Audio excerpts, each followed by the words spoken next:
तनी तनी हाई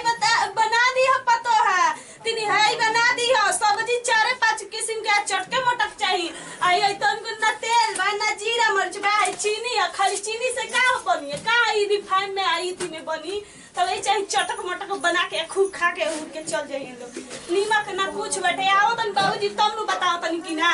खाली खाली चाहिए थरिया परोस के खाए वाला इनको लोग के बना के दे दे तनी आवस हुई जा तन देवा तनी हो खोचली में का बाटे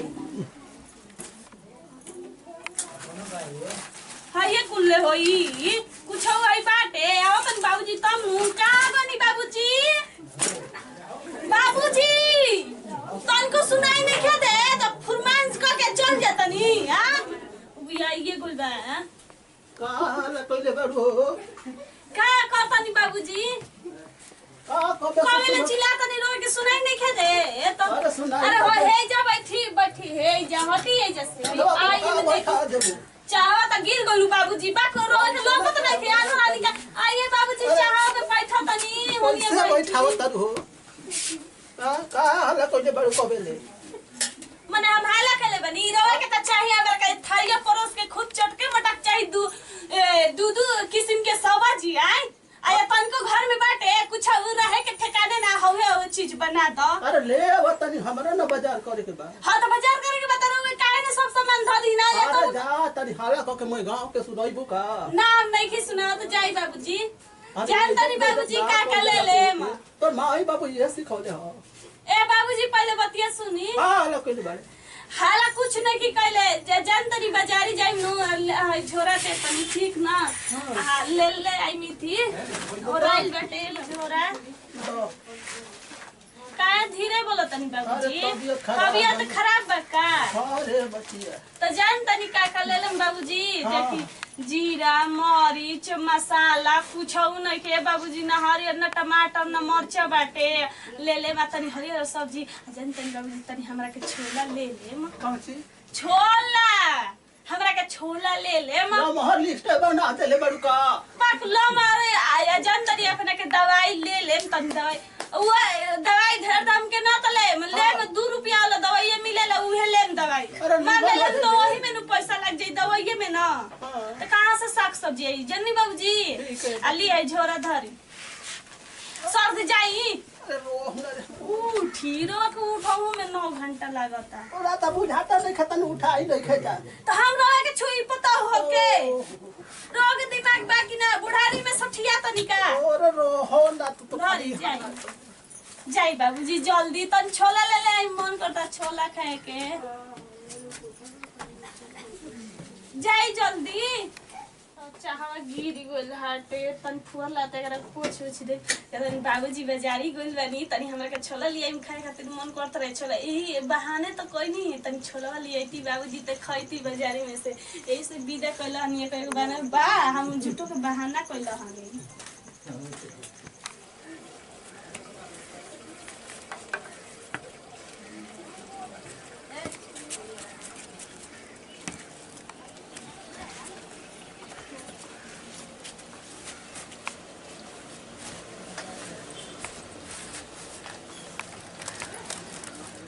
जाने का तो भुला दुनिया कनी आओ त पतो ही हो का जाने लमहर लिस्ट बनौले भी एक तो भुला गोइडी का बोलले बाड़ी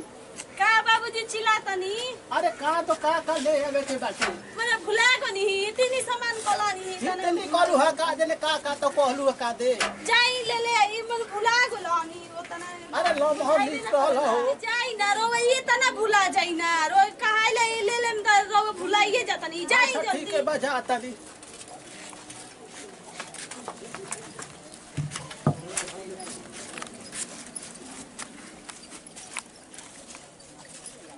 काहे बाबा केने जतलो आ गुना लो आइम जना भोज भैया त चटनी खाए के ना कहां हम लकवा पाड़वा पारे एक दम ई हम देखिए लिपस्टिक लेके आइबो अरे हट मत किनारे ना ना छोरा ही अरे बाजार करे जाए का खाली ना छोला समोसा ले आवे जाता रो का अरे हट मार हम पाड़वा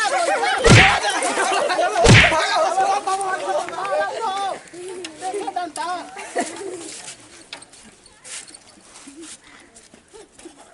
खाली खाली हमरा के तंग कर दे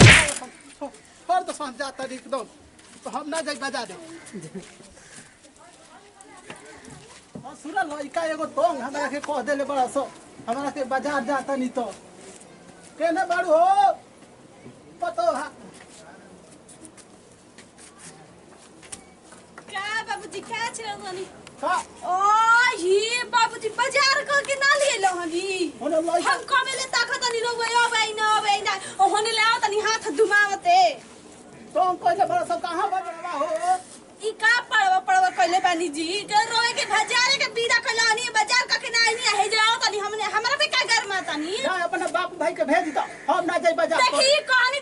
कहब मत कर हमार बाप भाई पे ना तो जाई ना तो हम का हम करे जावा कहे ना कहो हां गोलिया में बाजार करे आओ तनी हमरा पे खिस निकाले ना बाजार लेके बाजार कनी हमरा के या तने बोलो तनी हमर बाप भाई पे मत जाई ना तो जानबो कर ना हम कैसे ना दी कहे ना जे ओकरा कहे लिखो समझ हां हम बाजार जाई लइका पे तंग करत कैसे ना कैसे ना दी हनी जन्नी गन मा तारू पर बुका बाबू हनी तो बाबू लेखा रही ठीक ना तू पतो है तो पतो है सर अगर ना जान है हां का कला हनी हम मरबू का हां तो हम मारिए दे वैसे आदमी के तो हम मार दे हां मत हां मरब ना उल्टे हमारा पे इथे करता नहीं है बाजार के बीड़ा कनी है जे इथे कइले बानी तबाह तो के मतलब ठीक दे बड़ा सन मर ना जाओ और या जाओ ने तबाह के एगो लइका दे लो कमासु एकदम हमरा के तो के बीच देले बा भैया नमस्कार प्रणाम। हमार नाम परिराम प्रवेश प्रसाद। हमार चैनल के नाम हम मशहूर कॉमेडी आर वीडियो देखे खातिर चैनल के सब्सक्राइब कर लीजिए आ लाइक आ कमेंट में लिख के बताइए तो हमार वीडियो कैसन लागल है। नमस्कार।